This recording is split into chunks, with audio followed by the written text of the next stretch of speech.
A blower that heats the room must not become part of the flame's air path. Inside a fireplace or wood stove, two air systems can exist very close together. One is the combustion and flue path.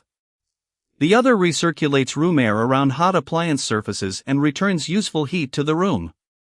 Confusing them creates bad explanations and unsafe specifications. Even with the blower off, many appliances transfer heat by radiation and natural convection. Room air warms near the appliance, rises, and cooler air returns below. A room air blower accelerates that circulation. It can distribute useful heat faster and reduce hot and cold zones, but it does not automatically increase combustion output, correct a draft problem, or change the appliance's certified venting. The boundary depends on the exact appliance. Electric fireplaces combine a heater, electronics, and a room air fan. Direct vent gas appliances protect a sealed firebox and vent system. Wood appliances connect the firebox to a chimney. Pellet appliances may have separate convection and exhaust blowers. Always identify which blower the manual describes. Blower architecture follows the cabinet and air path.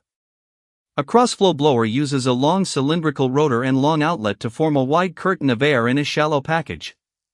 A single centrifugal or twin-wheel blower uses an inlet, wheel and scroll to create a more concentrated discharge and may tolerate a different pressure path. Neither architecture is universally better. Match the outlet width, restriction, operating point, temperature, and acoustic target. Many fireplace blowers are thermally controlled. As the firebox warms, a thermodisc or sensor enables the room blower. When useful surface temperature falls, it stops the blower. Exact temperatures and delays are appliance-specific.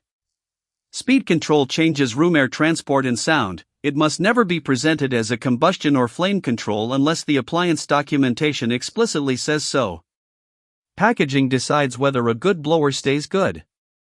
Protect inlet and outlet clearance, keep wiring away from hot and moving parts, maintain the motor cooling path, use the specified temperature-rated insulation, and prevent the assembly from touching the firebox when vibration isolation is required. Noise is evidence. A strong once per revolution tone points toward imbalance. Broadband rush suggests restriction. A narrow tone can come from blade and housing interaction. A rattle can be a loose mount or wire contact. Bearing roughness has a different signature. Diagnose the installed system before condemning the motor. For an OEM review, send the appliance model, room air path, target airflow and static pressure, supply and frequency, speed control, thermal switch logic, temperature exposure, full installation envelope, mounting method, and acoustic limit. Follow the exact appliance manual, never bypass an interlock, and use qualified service for fuel, vent, or sealed firebox work.